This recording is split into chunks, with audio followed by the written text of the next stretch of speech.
Before I continue with the instructional portion of this video, I want to explain a very effective yet inexpensive way to work on improving your kicking techniques. As you can see here, I'm using a chair in order to practice the proper chambering of my front kick. Now notice how high I bring up the knee. You want to bring this up as high as possible, again, to be able to drive the ball of foot straight through into the target rather than arching in a curve-like fashion. You notice here I'm making the commitment in rechambering back over the chair so that my beginning and ending chamber is the same. Also, I'm holding the kick for control and proper extension when I'm performing the kick at full speed. This is a good exercise also for balance and also toning up the legs. Now keep in mind when practicing the kick all the points I've covered previously, the pivoting, the alignment between the knee, ball of foot, and chin, and so forth. The second variation is kicking off the front leg. Okay, the previous kick I worked off the back leg only. Now what I'm doing is practicing the chamber with the front leg, minimizing the amount of movement involved. Again, notice when I perform the kick that I hold it for a split second. This is very important for proper extension when performing the kick in a live application. Everything comes into play here, your shoulders, your hips, also your foot positioning. Each time focus on bringing the toes back and really extending the ball of foot. Here I'm doing repetitive kicks while balancing on one leg. Next we work into the side kick. Notice when I chamber, I immediately tighten my foot up. I do not want to keep my feet loose here. I'm preparing for the attack. Practice a few times getting that chamber up there, bringing that knee up as close as possible to your chest area. At the extension, hold 1 second and then back down. Again, by putting the chair there, it's going to make you chamber or rechamber properly without hitting it.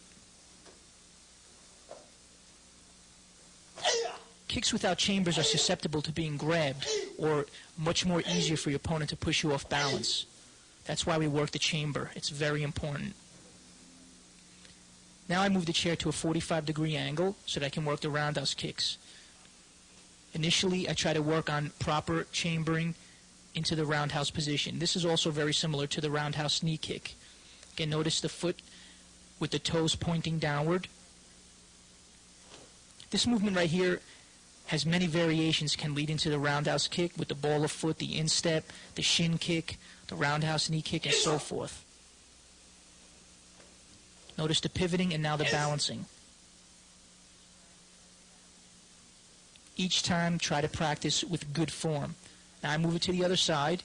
Again, 45-degree angle, switching to the left foot front stance. Working the chamber position, bringing the knee across the center line. This has to occur when you perform the roundhouse kick.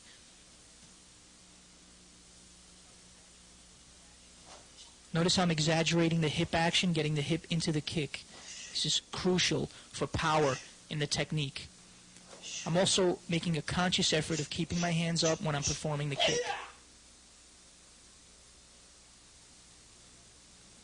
You can also use the chair on the heavy bag. I've seen various devices made put in front of the bag so that when you kick and it brings back, it can cause pain or cutting of the foot in some schools.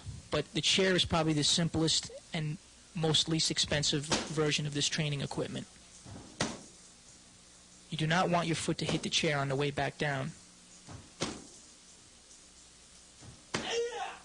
Again, this training is very important to develop the basic application of the individual kicks so that your combinations can be very effective.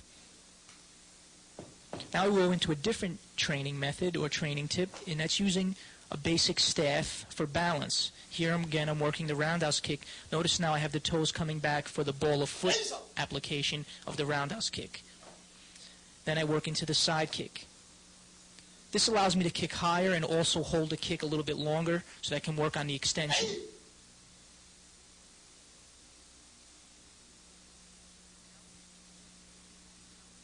Now let's move into an explanation of ground fighting kicks. These kicks are more commonly seen in those rape prevention courses for women because the legs are much stronger than men's upper bodies in a rape situation. But they're also very effective for any type of fighting encounter. Here I'm performing a basic front kick motion while in the prone position. Again, notice the hands up, bringing the ball of foot into the extension. The other leg is bent so that my foot is not susceptible to being stomped on or grabbed. Now I'm working a driving heel application of this kick. Notice again the extension of the heel, the base of the heel, or the top of the heel, depending on the positioning of your opponent.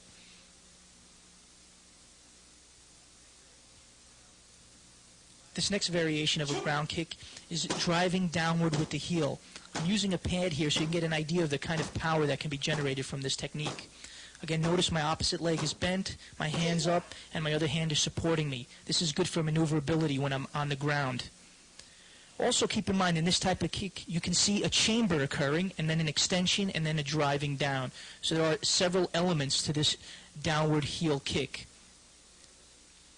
Now we move into various kicks that involve changing from one foot to the other. Notice here I'm covering my vital points, the groin area, kidneys, and face. What I'm working on here is roundhouse kicks, going from right leg to left leg. Again, notice in the transition, my hands come up, my opposite leg's bent, and I'm performing a proper extension and chambering of the kicks.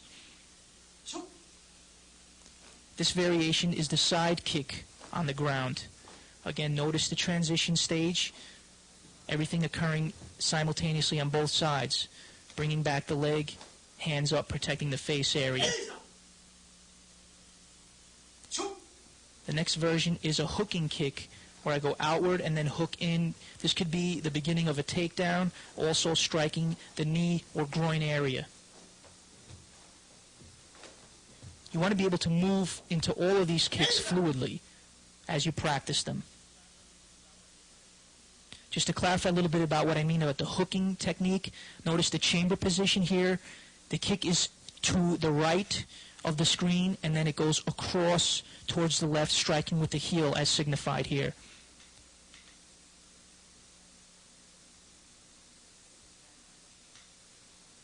And then back into a chamber, and then from here you can go into the various other kicks, roundhouse kicks, side kick, or hooking kick. This driving back kick while on the ground on all fours can be a very powerful kick, also the beginning of getting back up to either run away or continue fighting. Notice again driving the heel outward. Here's a good drill just to work on being able to react after a takedown. Now the drill involves me pushing the opponent down, him landing appropriately, and then driving the heel in. This is very important to create distance so that you can get back up to either escape or continue fighting. Notice all the positions there, bent knee and support. Now the downward heel, you can see how I'm moving the mat around the pad so that he can get a better idea of accuracy and maneuverability when performing this technique. Here, I always like to work takedown moves before we get into any type of ground fighting practice. Notice how he's using his legs to keep a distance between myself and him. You'll see various types of techniques, roundhouse kicks, driving with the heel, heel kicks, also pushing type techniques. Notice how he's using his other hand to maneuver while his other hand is up. All these points have to be kept in mind when practicing these movements. Again, we practice a sweeping motion. And notice again how I try to use my shoulders and arm for maneuverability. I try to keep my other leg bent so that I can perform the techniques.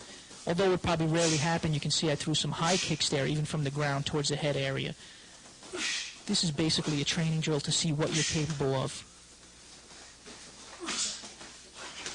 Always keeping the hands up and ready for anything. Here you can see how that hooking technique worked into a takedown can also be shot into the groin area. Then using my other hand to get back up, always scooting backwards from the ground fighting position. Now we're back into the traditional motion here. We're going to be practicing what's called an axe kick.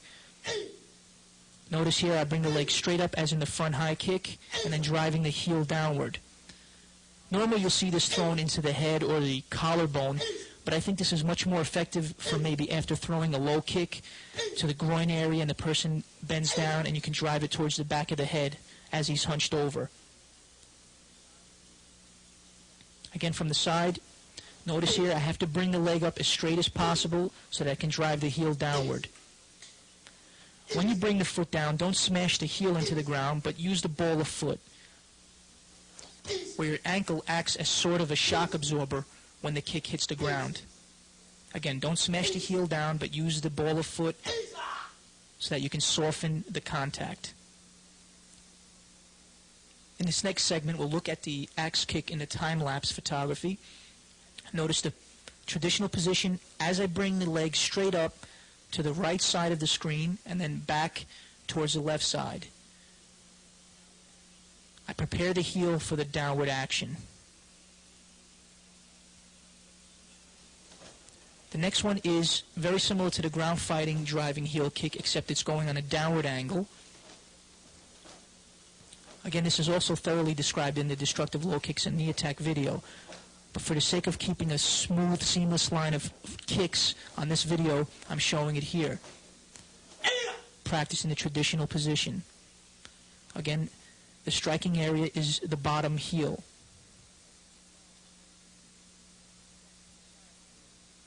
Now, as you look at it from the side, you'll notice that the knee doesn't come up quite as high as the front kick or even the groin kick for that matter. This can be used as a stopping type technique while somebody's kicking at you, or a setup motion for other kicks and hand techniques.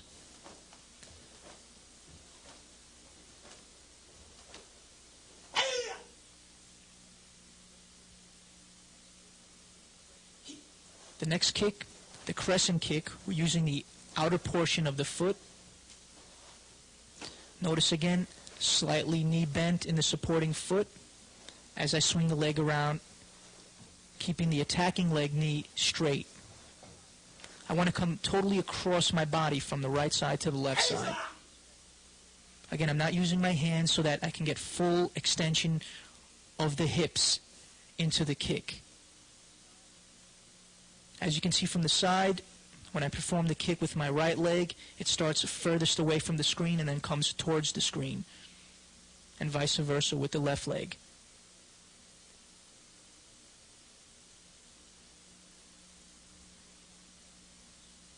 It's very important that you perform a smooth transition from one leg to the other. Here again, you'll notice the kick is on the right side of the screen, coming across the body, striking with the outer part of the foot, and then back down. You don't see any chambering in this type of kick. That's why it can be relatively easy to block, so it has to be thrown at the proper time. This is the reverse motion, or the inward crescent kick, using the inward portion of the foot. Again, when we look at it from the side, there's a slight bend of the knee at the extension of the kick so that the rechamber coming back down into the proper position for the next kick. This kick is a little more difficult to throw than the outer crescent kick. Again, notice the knees coming to the outside from the right side of your screen to the left side of your screen, coming across the body. This portion right here is why the kick is very difficult, because there's a controlling factor involved at this portion of the kick. Now we'll look at it in the up and down motion, the outside crescent kick. You notice here that from going inside to outside, your foot lands in a relatively comfortable position for the next kick as you step forward.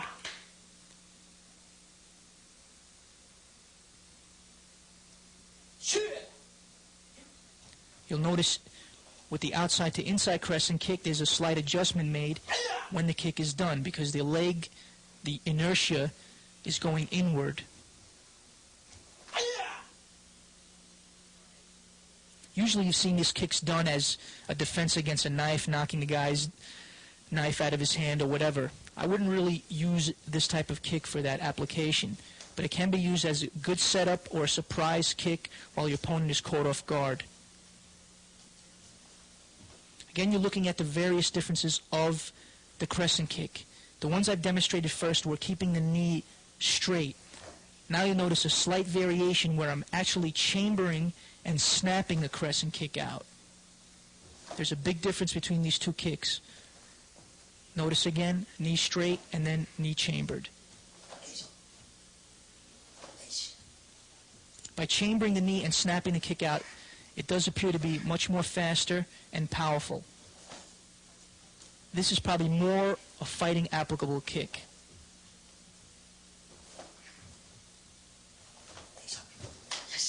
Again, I'm working lead leg and reverse leg applications of the kick and then combinations. Again, you'll notice now from outside to inside, same knee straight, coming across, notice the big arcing movement. Then the chambered version of the crescent kick. Knee comes up and then snapping it out. Big difference between the two kicks. So what was once two kicks, the inward to outward crescent and the outward to inward, all of a sudden becomes four by making a chambered, snapping version of them, and then lead leg, reverse leg, skipping in, skipping back, and then you'll see spinning crescent kicks. So from two basic kicks, we can lead into literally a dozen variations of one kick. Take the spinning kick, for instance. You can keep the knee straight or chamber it and snap it out as I do there, combining lead leg kicks. Now we'll look at a bag application of it. One of the main reasons for working on the bag is so that you reposition yourself. How do you handle the impact so that you can continue fighting? So we start with one kick at a time and then build up to variations of it. I work from a spinning kick now to your basic inward and outward crescent kicks. Also getting the feel of where the kick lands, what part of the foot is used. You also notice power differences between inward and outward and spinning kicks.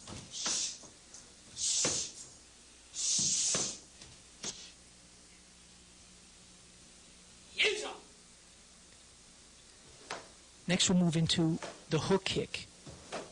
A very flashy kick, although it can be effective on the street, may leave you susceptible to takedowns and leaving yourself wide open after you rechamber and come back into the position.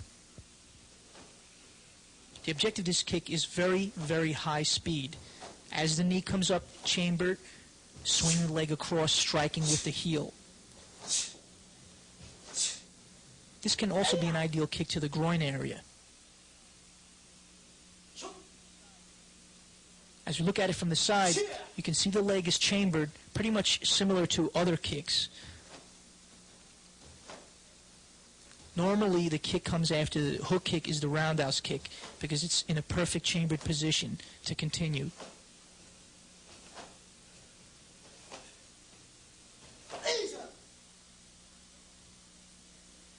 It's a very difficult kick to master and actually apply in fighting.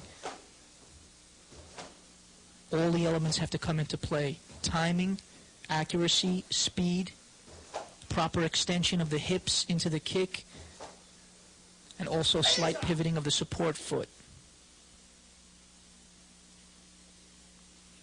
Looking at the kick once again in time lapse, notice the chambered position, my knee is towards the left of the screen. As I perform the extension, that's when the leg comes across and down, as you see here. Rechambering and then back into original fighting posture. Let's look at it now in the up and down fashion. You notice now I'm performing it off the rear leg.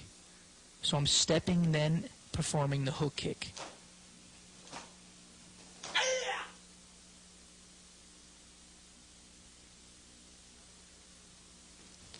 Now we're looking at what we call the spin back kick or spin heel kick. Now notice here, I try to maintain the kicking leg's knee as straight as possible. I'm not hooking the kick. You'll see that later. It's a very wide movement as I spin on my support foot, creating an axis with my leg and body. Again, the hand is up. The spin is very quick here from the fighting position. You want to keep that kicking leg's knee straight so that the aspect is similar to a baseball bat swinging around.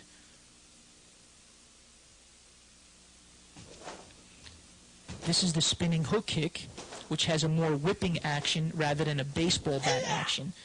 Notice how when I spin, the knee gets chambered and snaps out, striking with the heel. A much faster kick, probably not as powerful, but probably has more fighting applicability.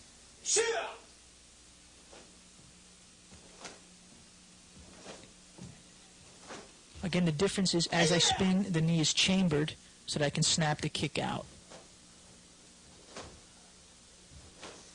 So when practicing, keep in mind the difference between the spin heel kick and the spin hook kick.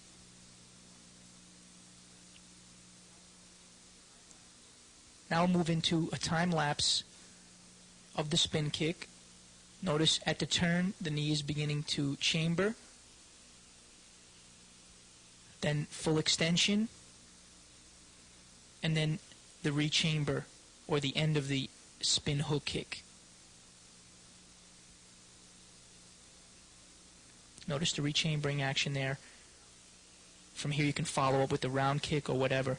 The next movement, as we go up and down, is the spinning hook kick, going from left leg to right leg. Again, left foot front, right spin hook kick, left spin hook kick. Notice how quickly the body spins as I assess the target.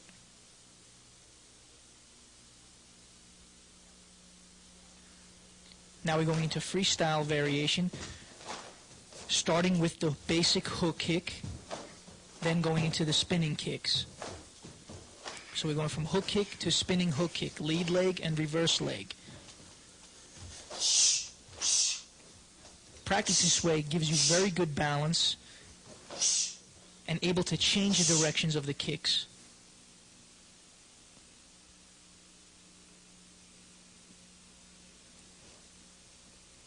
Now, as I mentioned previously, the hook kick doesn't always have to be towards the head area. Here I'm showing you a hook kick application to the groin. It could be a very sneaky kick, especially if the opponent is standing slightly sideways or pointing at you. Snapping the lead leg hook kick into the groin. Here's another variation of a hooking motion. It's a sweeping technique as I hook around with the heel. I'm using my knee as a spinning point, taking out the opponent's leg. This is normally used versus a kicking technique. Again, here more clearly, you can see the different applications of the spinning kicks. Here I'm keeping the knee straight, swinging the leg around.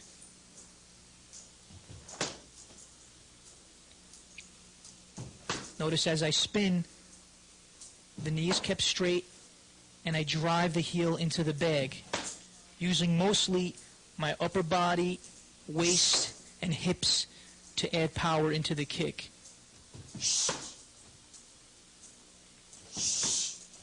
Notice here the hook kick. It's a slightly awkward kick to throw. That's why it's very difficult to use in a realistic fighting situation. A lot of training and preparation must go into using this kick effectively in real fighting.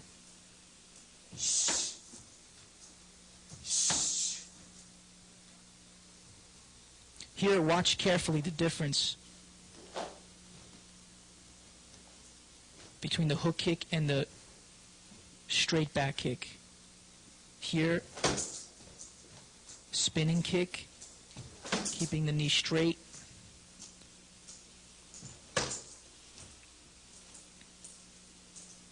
As opposed to hooking it.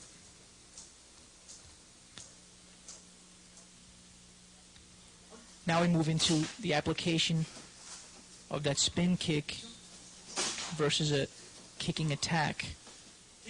Here the opponent takes out my supporting leg while I throw a kick. Here you notice that the spin kick was used ineffectively. My distance was off, so I was too far away from the opponent. Now you'll notice here I'm setting up with low kicks, hand techniques, and then applying the spinning kick here, which landed a little more effectively. So distance has a lot to do with the applicability of this kick. And here you'll notice the timing as he came in, driving the spin heel kick into the opponent's temple. Now we'll start getting into a little more flashy kicks.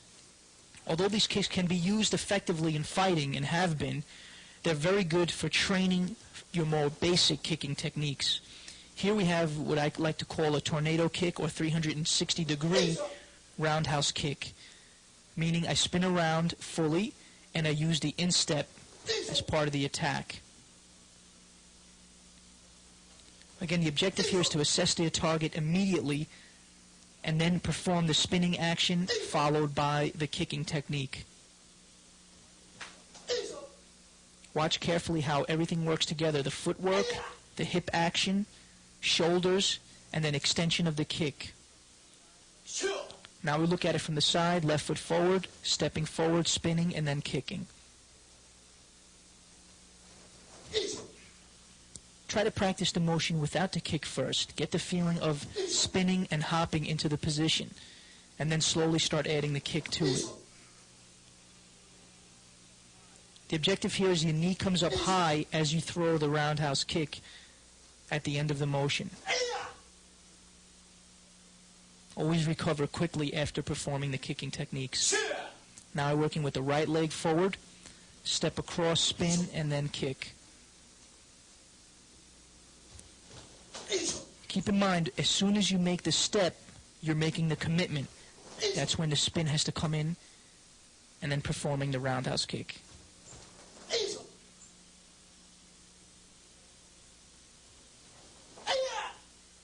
At the extension. Next one, we'll work on it on the bag. Again, practicing the kick individually. You don't want to get too crazy now and work on combination kicks, especially with something like the tornado kicks. One at a time, try to work on the impact, timing, where the kick lands, at what part of the spin, so that you can get a proper landing, and then rechambering. Now we're looking at the exact same motion, but now done with the crescent kick. I'm using the outer portion or the inner portion of the foot here.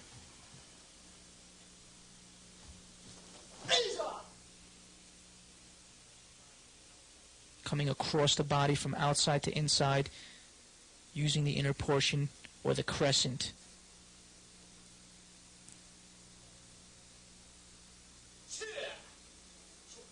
Now we work opposite side. Notice how I try to perform the kick almost exactly the same on both sides. This alone takes many years of training to be able to perform the kicks on both the right leg and the left leg practically identical. You'll notice that you'll favor one leg more than the other. One may have more power while the other has more accuracy. You want to try to level the two off so that you can perform the kicks effectively from any side. Although you'll have a key leg, you want to be able to use both. This is a sign of a good fighter.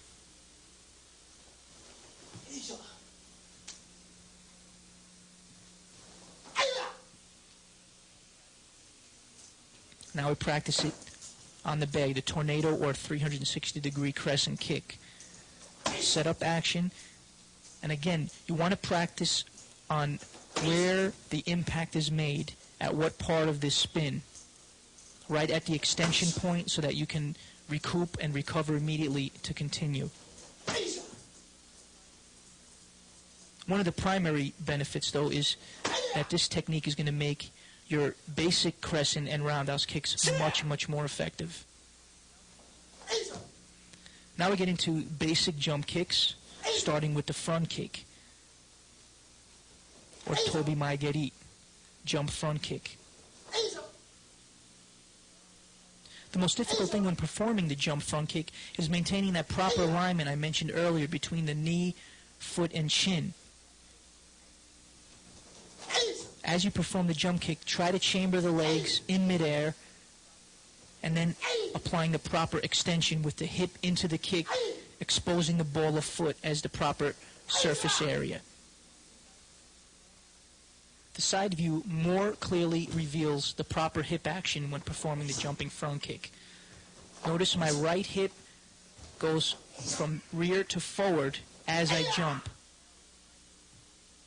Now with the right leg forward, you'll notice my left hip, as it comes up, is pushed forward, and then the extension of the kick. Each time, notice my rear leg is chambered as well as my front foot.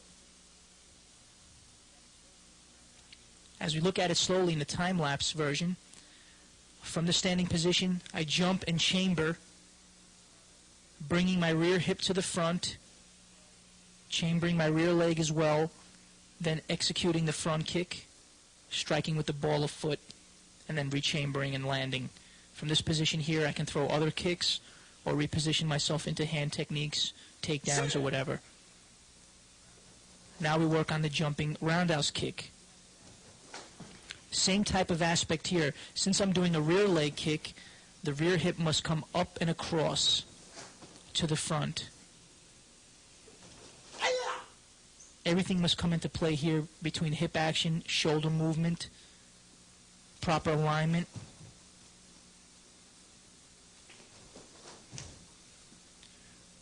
Also remember, on the landing, it must be performed as smoothly as possible so that you can recover appropriately.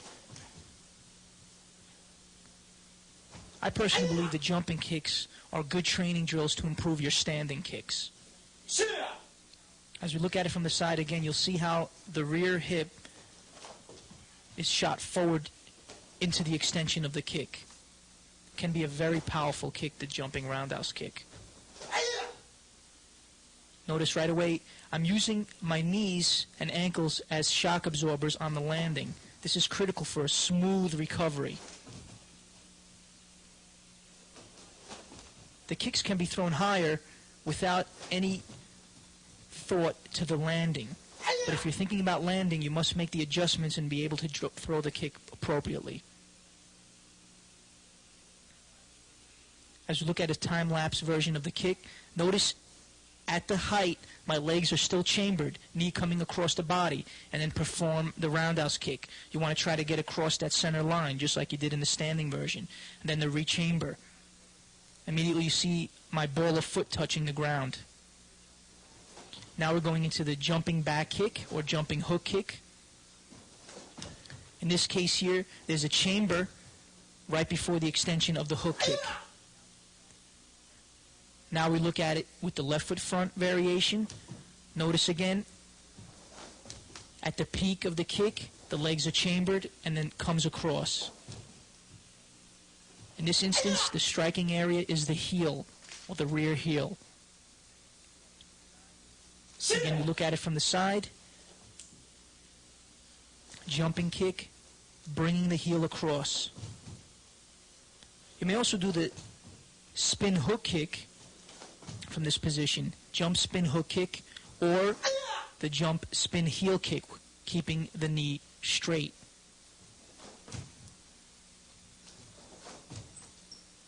Again, you see at the peak of the kick, the legs chambered, snapping the hook kick across. Proper landing. Let's look at this slowly again. From this position here, I'm just about to reach the peak of the kick. Chambered. Very explosive, like a coiled spring here, then coming across, striking with the rear of the heel. All along thinking about the landing and follow-ups. Now I prepare for what I call the jumping back kick. The difference between this kick is that the heel is driven straight through the opponent rather than coming across. You'll see the difference here in the still frame. The kick is thrown straight back. Although not as flashy as the jump spinning hook kick, this kick is very effective. And it doesn't have to be thrown high either. A jumping back kick into the midsection can be an extremely, extremely effective kick. As we look at it from the side again, you'll notice the difference is the kick is driven straight back as opposed to across.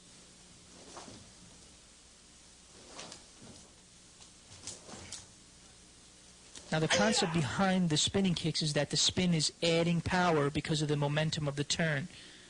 So what you want to do is be able to get that spin quickly. Anytime you turn your back to your opponent, it could leave you vulnerable. So that's why the turn has to be immediate. There you can see the extension of the kick on that still frame. And then the rechamber. So remember, anytime you turn your back, you are potentially vulnerable to your opponent's techniques. Here we're looking at the basic jumping side kick.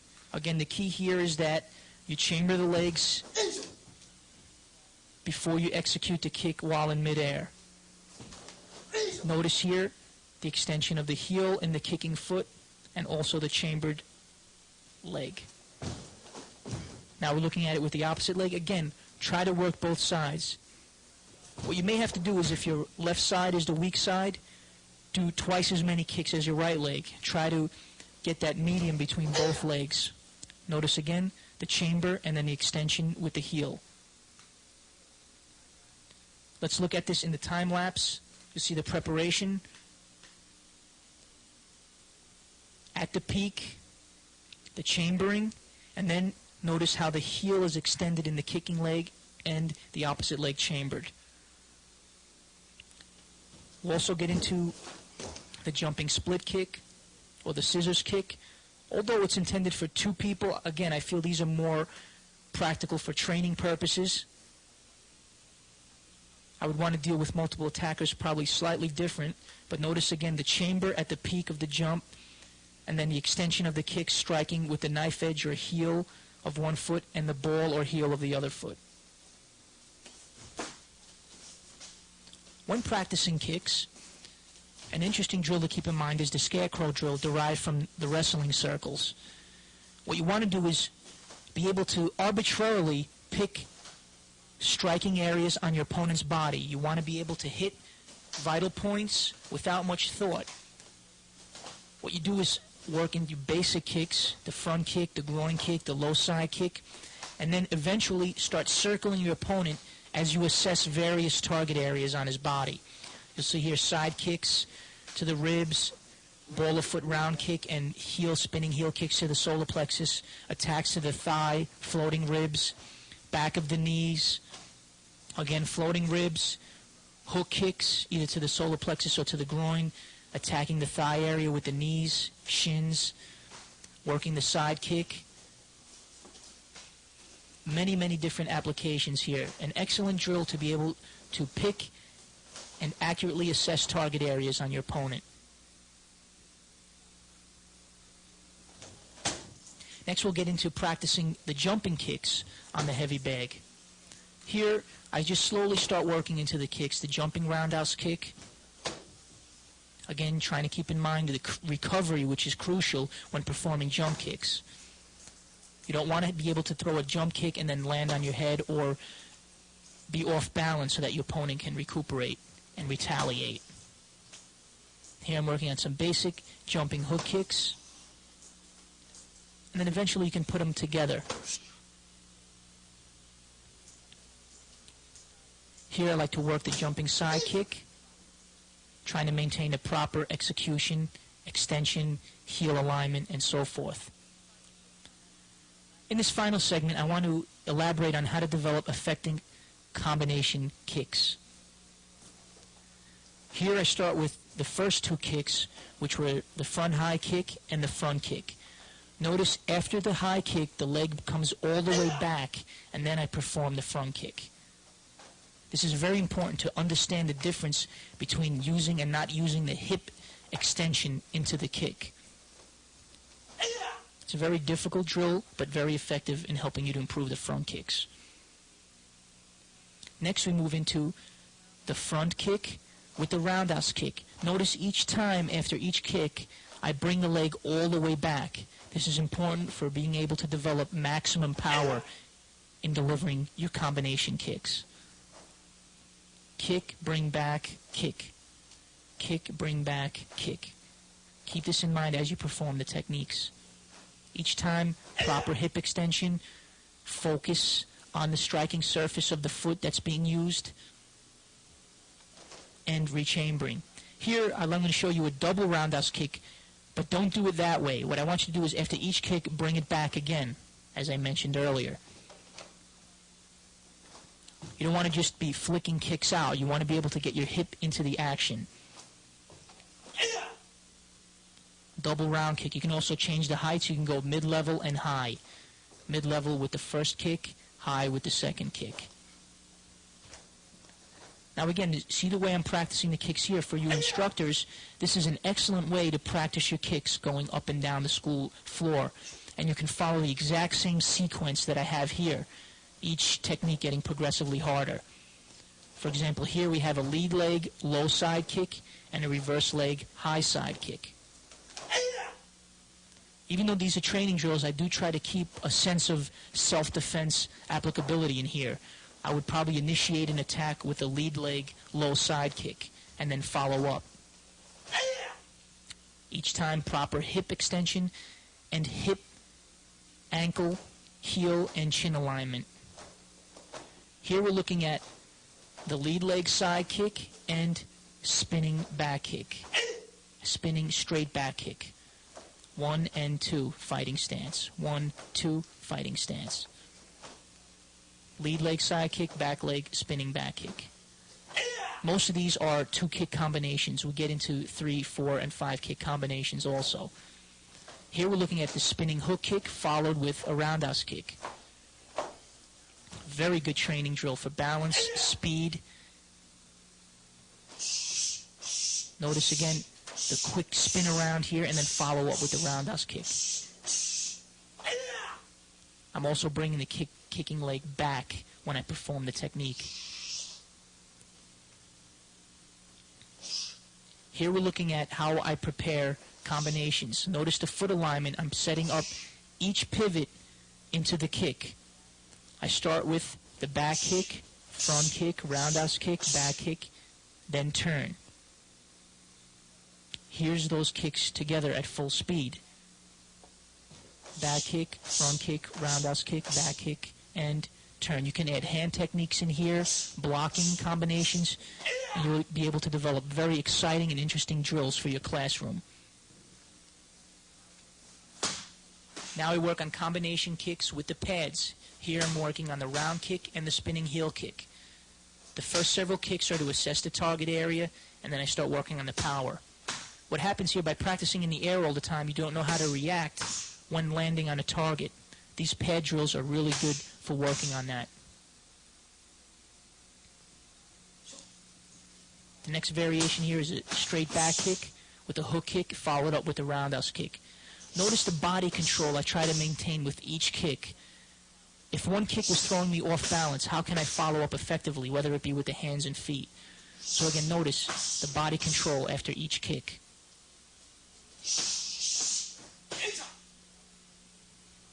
Now we move into the final combination here. I'm working on a 4 and 5 kick combination. Again, notice each time the control I try to maintain after each kick. Lead leg round kick, back kick, spinning hook kick, roundhouse kick, then hook kick. It may sound complicated. That's why I want you to go back and thoroughly analyze each individual kick and master them so that you can use them effectively in fighting. Train hard and master the basics.